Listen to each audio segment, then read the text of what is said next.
Hello, hello everybody. It's Webbs and Lanissum here for Team Quantitative Easing again. This time we have MeyeC with us as well, forming the triad of pact players who are going to be the besieged in Last Stand. So Lanissum, if you'd care to walk us through our strategy for this one. Okay, so in Last Stand, we're separated into 3 different starting points, but there's a total of like 6 different respawn points. That gives us an opportunity to attack, what will probably be a much weaker position, but on the other hand, we're separate, we can't support each other, and we don't have interior lines of communication like we do on Alamo.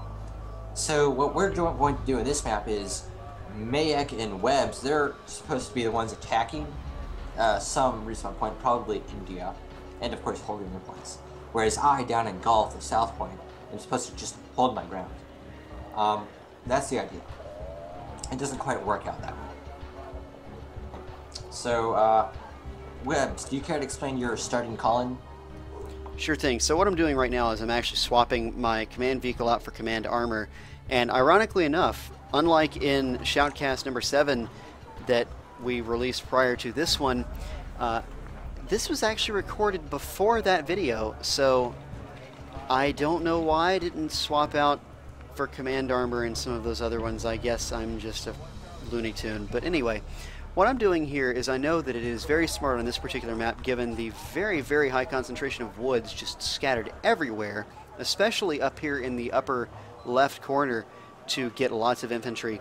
So I'm calling in some very nice packed infantry, the Vice Dakari, which they have reduced the number you can call in because they're just so good at everything. So I'm calling them in Scott 2 so I can additionally have the Scott 2 fire as well. It's 5 cost more, worth it in my opinion. In addition, I'm calling in T62 MVs, so these things are pretty expensive.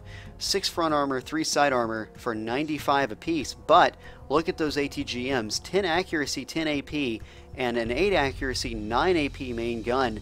Very destructive tanks, even though I can only have a few of them. Additionally, I'm calling in some 2 vetted T72As, which are going to be also very destructive. So these 2 vetted tanks are not going to rout as much, so that's definitely going to help us out quite a bit there. Plus, it's going to increase their accuracy from 4 to something a good bit better than that. And with 8 AP, very dangerous. Also 6 front armor, 4 side armor, so not too bad of a deal. Yeah, although we could definitely use some more info on exactly how that affects things. Down south, it's a much more open country, so I'm going on with a larger quantity of tanks. You'll see that I have some cavalry tanks, T-72Bs, which are my heavy tanks for this match. I don't really have that much infantry. Now I'm planning on it. This is the plan. I'm attacking Lima and holding my ground against whatever is going to come at me from Foxtrot Hotel. But in order to do this, I'll have about 2.5 platoons of infantry, which in hindsight was probably not enough. Now you'll see I have what is effectively 1 platoon of infantry versus a rather large quantity of stuff, like a very large quantity of stuff. And I'm already getting artillery. And it didn't really do that much damage, surprisingly. So I can see that, the hammer is about to fall, and I drop my infantry out, and the fight begins. Just like that. Now, if you look at the map in whole, the enemy is pushing at Gulf from both sides, and I have not really taken the defense of Gulf seriously enough. Well, not taking the defense of Gulf as far as the right flank goes. The left flank, they're going to encounter this armored column that you're pushing up, so that side is going to get stalled a little bit, but the right side is going to continue pretty much unhindered right into Gulf. Pretty much. Although my infantry did give a good count of cells, it's kind of like losing the battle and effectively losing the war still. But this so far so good. Taomi only gets about 90 to 100 points versus my 230 or so. So definitely a good trade. But my defenses are definitely inadequate. MeyeC is sending me some choppers to help out. We'll see how that works out. On the left flank, Delta Force has somehow managed to get off the choppers and is holding me up. I have VPZU duking them out, but I'm not really confident in their chance of success. So since time is of the essence, I'm just throwing my tanks in to kill them quickly. Maybe not the most efficient of manners, but it was what we needed to do at the time. Webbs, do you care to explain what's going on over in Juliet? Certainly. So right now we have this nice little fight. These infantry in the woods that I have up here in the upper left-hand corner just completely destroyed at least 2 or 3 pieces of armor that they tried to send down this road, and along with a couple of infantry carriers. So this is a great ambush spot, especially if they try and move fast into Kilo. They're going to get destroyed by anything in these woods. Additionally, I'm pushing these T-72As up. I had originally had them stationed down here just in case they tried to come up from Lima back into the bottom of Kilo, which, as you can see, these AMX-10Ps actually did manage to do, which I was quite angry about. And I didn't notice that for quite some time. They managed to take out a command vehicle that I had left there, which was unfortunate on my part. But I'm also pushing up north into India here. So I've got these Scott 2s that are currently engaging these Shoshta from us, and my T-62 MVs are going to decimate the rest of the infantry here with their machine guns and their HE cannons. But other than that, this is going to be pretty slow up here. They managed to take out a good bit of infantry here of mine. They managed to take out the equivalent of an entire squad here, but fortunately all 3 of my squads are still alive. MeyeC managing to hold his ground. Not too much of a very strong push here. They're holding Delta, trying to get some command points. Echo hasn't been pushed at all. He's got a very strong defensive perimeter around Echo, but isn't pushing outward toward Bravo or Delta, where they have units. Golf down here, pretty seriously embattled by now. AMX-32 is pushing up into the actual FOB itself, along with M1 Abrams, which, as you saw in the last video, how destructive AMX-32s are. Yeah, at this point I've decided that my position is untenable and I'm retreating. As you can see, the command armor is fleeing for his life. One reason to get command armor is it's freaking fast, 75 kilometers an hour. It's going to outrun like pretty much whatever they can send. I'm also getting my progress out of there, and I had infantry in the city, which I'm going to try to relocate into a better position. We'll see how that works out. But on the far left, I'm attacking Lima in strength. They really don't have that much there. Just 2 squads of infantry, which have been sighted and will be dealt with in critical, really nasty manner. Now, I'm not sure if it's just me, but it seems like infantry aren't quite as deadly as they used to be. But it might just be me. I don't recall the patch notes really saying anything about that. Additionally, and completely and utterly unbeknownst to me, because I was not being aware of the situation at all, the Chasseur from us managed to take out my command vehicle in Kilo, so we lost these 3 points. I had no idea that happened until quite a bit later, which was very embarrassing for me. But fortunately, they're going to get handled pretty quickly once I figure that out by these 3 Scott 2s down here and these T-72As that these Chasseurs from us are going to just walk right into, and these T-72s are going to smoke them because they're so close, and these guys have already used some of their laws, so they don't have them all, not to mention the fact that the T-72s can open fire with their main cannons and their HMGs. That definitely helps. Over in Lima, I'm clearing out the last of the enemy. There's only the command truck and like... It's been spotted. Yeah, his time is coming. And he's desperately calling in reinforcements, but they're only going to run right into my guns, which is not a very good thing. Called in a Zippo, which... Oh, no. Yeah, Watch unfortunately not close enough for that to be of any effect at all.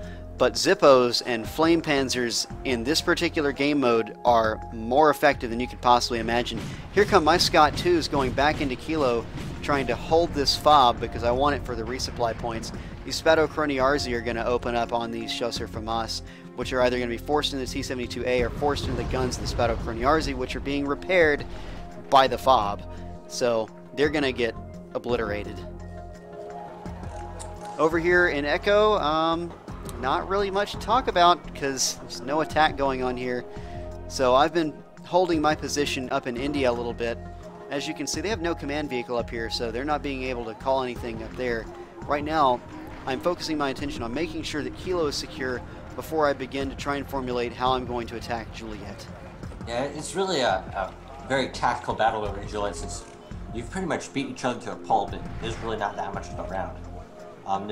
He has a platoon of tanks, but so do you, and you have slightly more infantry than he does, but he has a defensive position, so... all in all, it's a very close fight over there. As you can see, by this point, Golf has been completely overrun. The enemy has just free reign inside of Golf, but on this map, unlike Alamo, holding one of the original siege points is not really going to help them out that much because it's only a 3 versus a 2 for either one of these flank points right here, like Delta or MeyeC. So not going to be too advantageous even if he takes. It's 1 more point. But, you know, again, 1 point can make the difference sometimes. He's making this push toward MeyeC, but he's going to get hit by these T-72s that are already waiting for him. Yeah, I was attempting to form a line, but I think I messed up with the woods because only one half platoon actually opened fire for whatever reason, so that was unfortunate. And, again, AMX-32s over here, very effective. Once again, we've seen exactly how effective they can be. And there goes a recon chopper that unwisely flew over known to be hostile woods. So I'm falling back once more since it's clear that my T-72s are outmatched from what's coming up. I mean, there's...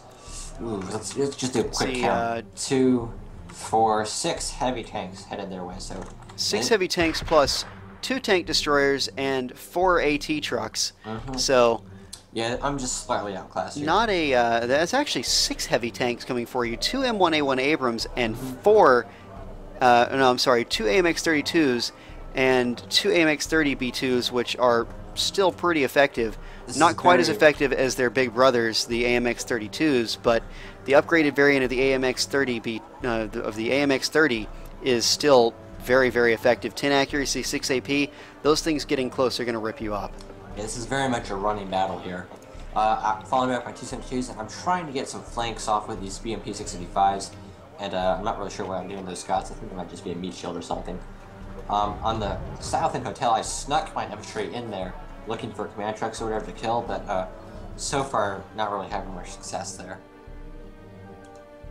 Yeah, they're going to get destroyed by this fob supporting the Chasseur FAMAS there. If you'll look further to the right, though, I have 3 more spots, because I split that platoon up since I was expecting issues. Look up north, though, and there's a big infantry fight going on. Webb is going to explain that. Yeah, so they tried to push infantry into these woods to kill me, and they were trying to clear out this main route between Juliet and Kilo so they could roll tanks in here. My T-72A is also trying to block their AMX-30Bs right here. That's a pretty even fight as far as the tanks are concerned, but unfortunately, look at this. These T-62 MVs pushing through the woods here, but I think these AMX-30Bs are going to be dead by the time they get there. So, once again proving vetted T-72s, vetted lower tier tanks, very, very deadly. These T-72s are, I mean, the T-62s actually are going to get some shots off. They're going to wipe out that.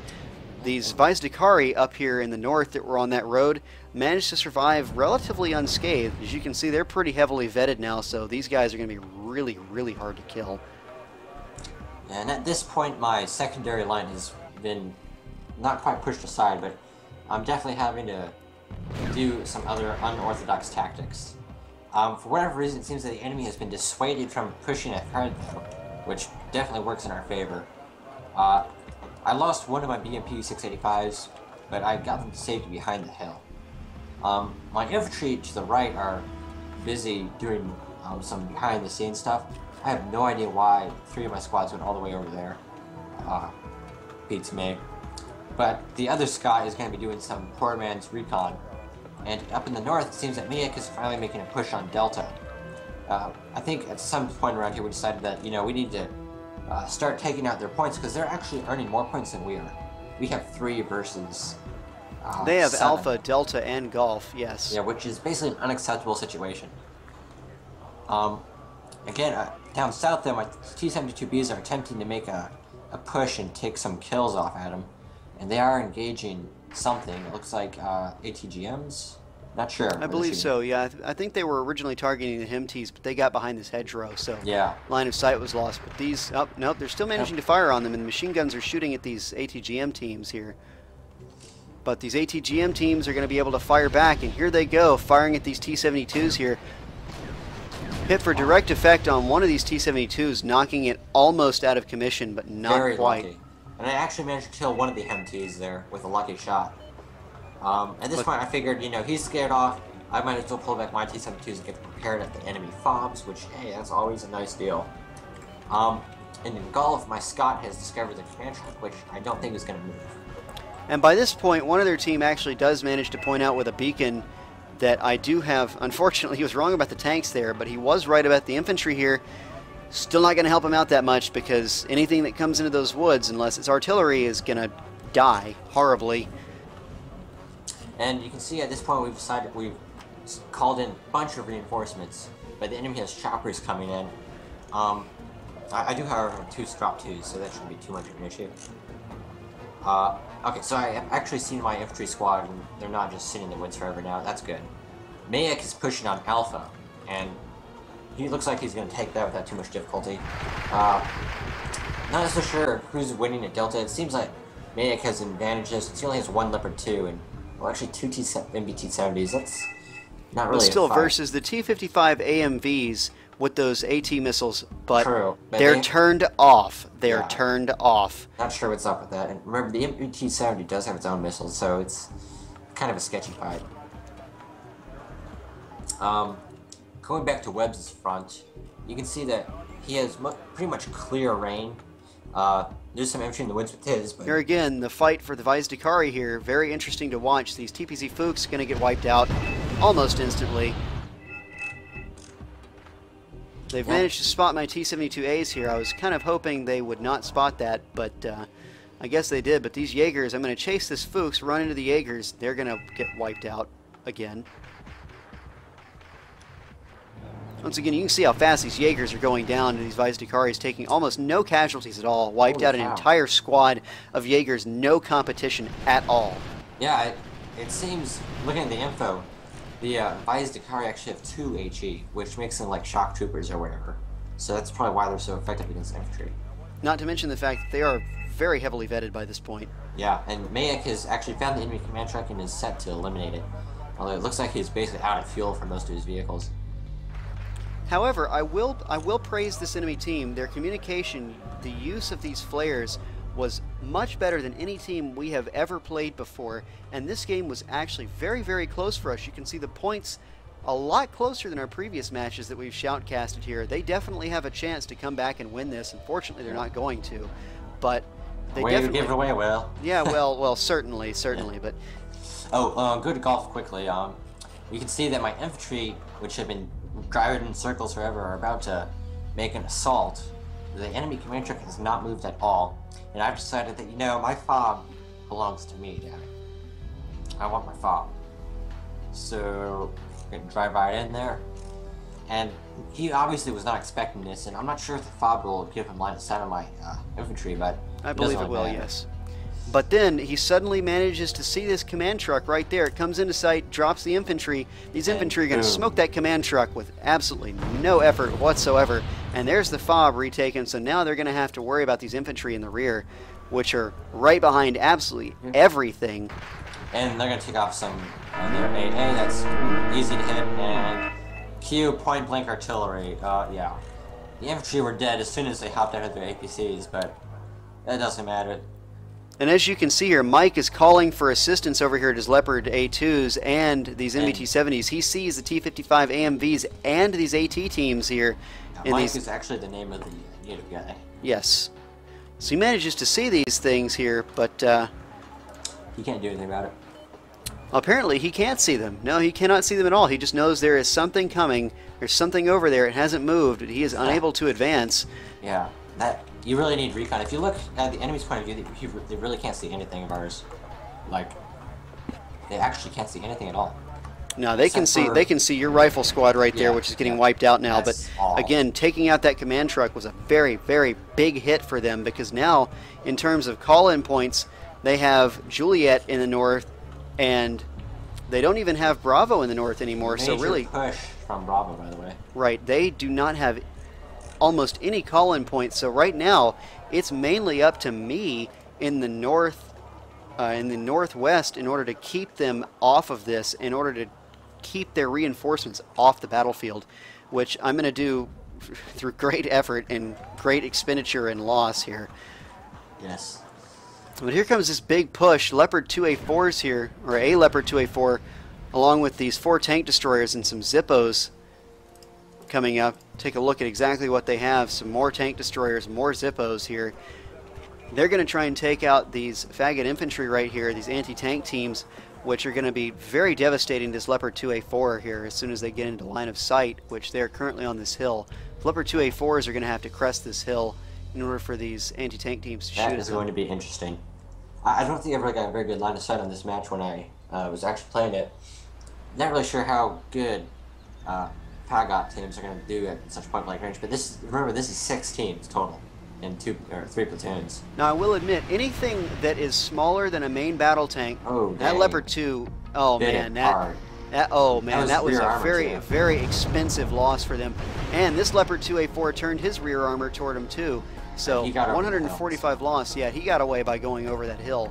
But other one not so lucky. This is a 140 loss. And look at this, T-55 AMVs rolling up right on this Leopard 2A4 and another anti-tank team.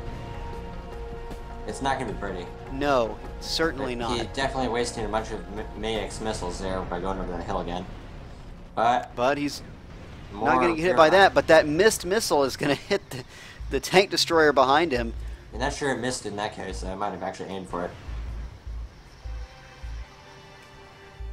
But yeah, that was a very good push from MeyeC. But look at the Zippos now lighting up those woods, so these anti-tank teams are pretty much numbered there. They can fire over this hill. One of the great parts about flamethrower vehicles is they can fire up like that. Not very many people know that, but if you have them on this incline like this, that line of sight issue isn't really a problem so long as they know something is there. Yeah, Fire you can position attack with around. those things. Dangerous, dangerous, dangerous. You have to watch out for those because they will stun everything. Now, if you look over here toward Juliet right now, I'm trying to move up my vehicles into position to actually make an assault on Juliet. They've got these AML-60 mortar carriers which are going to harass me forever and ever and ever. So these Spado Kroniarzi, you notice they don't have any transport vehicles really near them except for these Scott 2s that I'm desperately trying to repair. Yeah, that's actually pretty close to them. I mean, they are Scots. Right. It looks like Mike is begging for help. Yes, Mike but- realizes he's in a very bad place right now. Yeah, Definitely he's- doesn't want to be there anymore. His Leopard 2A4 is still back there, but it's only got 4 bars of health left, so Yeah. he's pretty damaged. Some chaparral's not going to do him too much help here. Yeah. There's no air power on our end. The 55s are getting their shots off of the enemy, and They are retreating. yeah, he really needs recon, but I think they've pretty much run out of points at this point. Pun intended, I guess. And he can't call in reinforcements from Bravo. Once again, the only thing they can call in from is over here in Juliet, which is why I had such a problem doing anything with this flank at all. Because Yeah. all of their reinforcements are coming over here from all 3 of their players. And I should note that I've moved my command truck from Lima into Kilo so we can get more points. And eventually I'll end up moving my command truck back south to actually enable us to call in stuff again. As you can see here, I am making a tank push with my T-72As and the T-62 MVs here, but these AT teams over here, which you can see if I zoom in just enough here, they're going to be a pain in the butt, this M150 firing these things at us. Unfortunately, it was not really possible for me to target it, so I kept trying to shoot at it in vain, but he's going to kill quite a bit of stuff here with that thing. Yeah, I think he just got lucky with the positioning there. Yes, he certainly did. And yeah, that's, There we go. I looks like he finally just took got it out. But now he's called in an additional recoilless rifle team, which that one recoilless rifle team not going to do too much. But he's The also called in hog. his heavy hog, which is going to also stun everything. So now they can't shoot back. They're just getting mortared to death. Yeah, and of course, and retreating means returning rear armor, which is never good. Now in this particular case, they're just backing up. They're not. They didn't actually turn around. Is that so? Oh, yeah. So I'm moving my Strop 2s, trying to get them in position as fast as possible on this heavy hog. But unfortunately, they're not going to be able to catch it. And then you route. And then, yes, then my T-72A's route, I decide to say, screw it. I'm going to push as far as I can out, try and kill as much as I can here, because we need to win this right now, because the point cap is 4,500, and we just want to get this over with by this point. Yeah, we at some point we got Lanissum in the command truck, which if Webb's been able to kill that, it would have been pretty much game over, because they would be unable to call anything in. And I believe that is their last command truck, no, actually. they So have one more over in Delta. on MeyeC side, Delta. yeah. Yeah. But Protected it by would've- one Leopard 2 and 2 MBT-70s. We could have rolled over that if we actually knew that that was there, but. Yeah, but of course we didn't. So.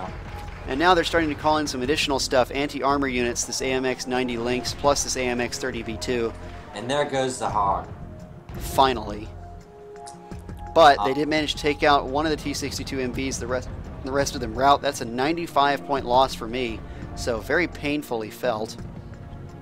Yeah, did your 62 MVs manage to escape? I don't remember, so I guess we're about to find out. Yeah, I suppose Strop so. 2 is not so lucky. Yeah. I decided to take the T-62 MVs and say, I am committed. I am absolutely committed. I don't care if you all die. You will die for the glory of Russia. Well, looks like And they might die actually they escape, did. but This one might get away. And at this point right now, we're pretty much going to be locked in this position for the rest of the match. yeah, Webbs is fighting an uphill battle basically against the entire whatever remainder of enemy points that is out there from Delta pretty much. In golf, I don't know why they just sat there the entire match, but Taomi definitely could have been more aggressive with the stuff he had, especially once he lost the command truck. Since once he lost that, there's really no reason for him to stay there. Either attack Lima or go into the rear end of Kilo. But whatever. I am actually very surprised they did not attack Lima once they spotted that the command truck had left Lima and then went to Kilo. Well, I am absolutely amazed they didn't do that, because it might have seemed to them like we were actually reinforcing for an attack on Juliet, which I think would have been logical. I mean, considering the fact that, there's only no reason to have my force sitting around here holding ground when... Speaking of moving out and attacking Lima, here they come actually right now and moving out of Gulf on the road here. The good news is I have a recon chopper, and so I'll get line of sight on this and be able to give Webbs forewarning about it. Which is always why you need recon. I mean, look at the map. What they can see is pretty much nothing except for like the 2 tanks from Webbs. Whereas you look at us, we they can't even really identify that stuff either. Yeah, if you look at us, I'll be able to see his stuff as they come around the bend near the lake. And, yeah, so recon. And you should know that MeyeC even has a recon truck like right next to the enemy at Delta. Really lucky he got it there, and if the enemy had pushed at all, they would have found it. Now this right here, this recon is just... Yes. This is why you need recon, because my command... I lied. We didn't see it because I had recon, we saw it because my command truck ran into them. You can see us frantically going, oh god, is it gonna hit? Is it gonna hit? No. And no, but it just barely misses. Well, will it get off another shot? Will it be able to get to line of sight? Who knows? Tune in next time on Travails of the command truck being chased by enemy tanks. Of course, here comes the AMX-32, so you just know this isn't gonna end well. Another missile gets fired, and... Another miss. That one's a little bit further off. But there comes the AMX, and boom. Game over. But, that was unfortunate. Now we know it's there. No, it was recon. It was part of the master plan, you see. Yeah, totally worth it. 200 points, but we know where they are. Totally worth it. Not a mistake. Completely planned. In other news, Webb's barely holding on by the toenails over at Juliet. In terms of armor, damaged T-62MV that's still routing, damaged T-72As, lost, I believe, 3 of those by this point, lost 2 of the T-62MVs, haven't really been able to call on anymore. They've got all of these recoilless rifle teams, these Lynxes, all of this anti-tank firepower here, so the minute I try and move these tanks out of here, these tanks are just going to die immediately. So at this point, I'm pretty much stuck in position, and they're trying to move up onto Kilo, but joke's on them. There's nothing there except for this infantry.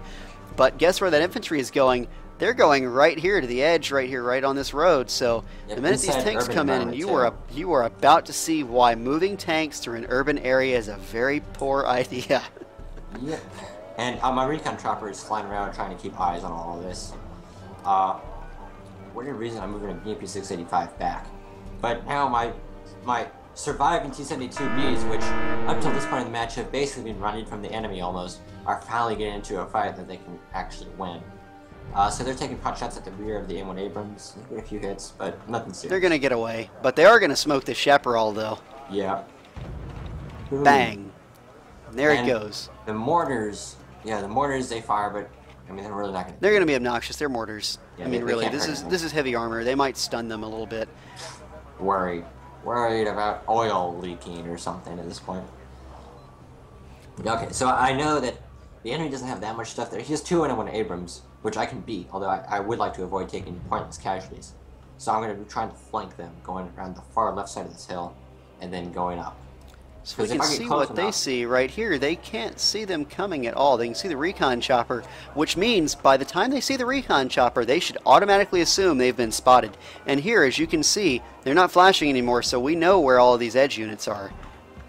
Yeah. The benefits of recon. They can't see the BMP 685s by the crest of the hill. And they can't see any of my stuff in these woods. They have no idea where that stuff is. Of course, then I changed my mind, deciding that maybe cresting the hill right in front of 2 M1 Abrams is not the best idea. So I keep going around, that way they can get through the woods. Because at point blank, it doesn't really matter, you know, what tank you have. It's really the cheapest tank wins. And the roll lands open up, and then I need to get my recon chopper out of there pronto. But it's apparently pretty lucky in my escape. Webb's infantry, however, has decided to abandon the city and is running on foot towards the fight. Yeah. So my 685s have successfully inserted into the woods, and I'm going to keep my T-72Bs repairing until my 685s aggro the enemy, at which point they'll crest the hill and shoot whatever is in the rear. That's the idea.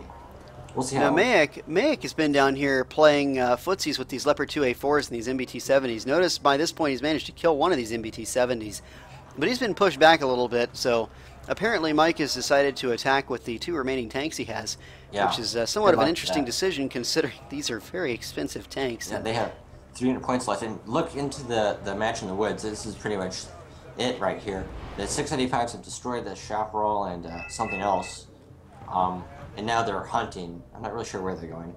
They might be heading. They're heading toward the mortar carriers. Yeah, because I'm really not sure why. But of course, then we get stuck in the mud.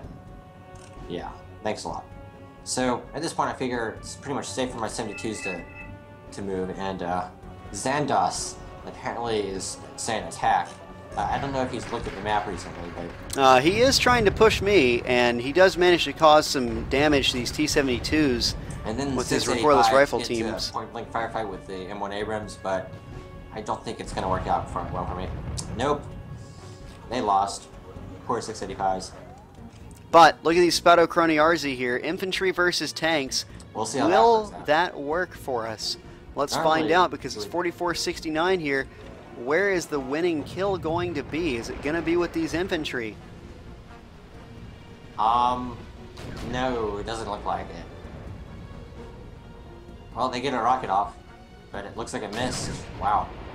Yeah, so... And my infantry get completely annihilated. Here's the T-72s come in to finish the job, hopefully. And point blank, boom. Match over. And that's it. Fortunately, managed to hold the line in the upper left there. That was very fortunate and somewhat of a very touch-and-go situation at several points there. That actual final push in the upper left managed to destroy pretty much everything I had defending up there, so it's rather fortunate we ended the match when we did, because they probably would have pushed straight through back into MeyeC and down into Lanissum, where we really only had precious few units left, so that was actually a very good final assault there. I should say, in summary, this match, and down south, that they overwhelmed me. I fell back, but they didn't push their advantage for whatever reason. And then left northwest, Webb's pretty much did a World War I style trench warfare, but eventually he got ground down, and near the end they actually pushed him back. On the far right, northeast, MeyeC seemed to hold his ground rather well. I think if he had known what enemy was there, he probably could have pushed them and won, but he apparently didn't have perfect information, so he held his own pretty much. Yeah, he played a little bit more reservedly, and you can see by his casualties here that didn't really help him too much. It was more of a kind of hit-and-run style tactics from them. Shoot something, fall back, shoot something, fall back, shoot something, fall back, because they didn't have very good recons. They couldn't really do too much else other than that. Yeah, his infantry definitely kind of kept them at bay. So that's pretty much all for this map. You definitely can't play this the same way as you do Alamo. It will not work at all. I have to say, I am really liking Siege mode. I agree too. You have to think a lot differently, and the deck choices you make are so much more important for this than they are in other matches, that whether you're the sieger or the one being besieged completely changes what deck layout you need to have. So if I were the attackers on this particular map, I would not go with so much heavy armor. that really doesn't help them. It slows them down, and being able to overwhelm the enemy in numbers is something that you really have to do on this particular map, because you can't all attack at once like we did when we were playing the Besieged in Shoutcast number 7. So, you know, the heavy tanks, and not to mention the fact that this map seems to be a little bit more geographically spread out. So, you know, I think you need to play a little bit more with higher unit counts on this particular map. Yeah, that would probably help, really. I mean, towards the end, we were pretty much running out of units. Okay, so that's all for this Shoutcast. We will see you in Shoutcast number 9.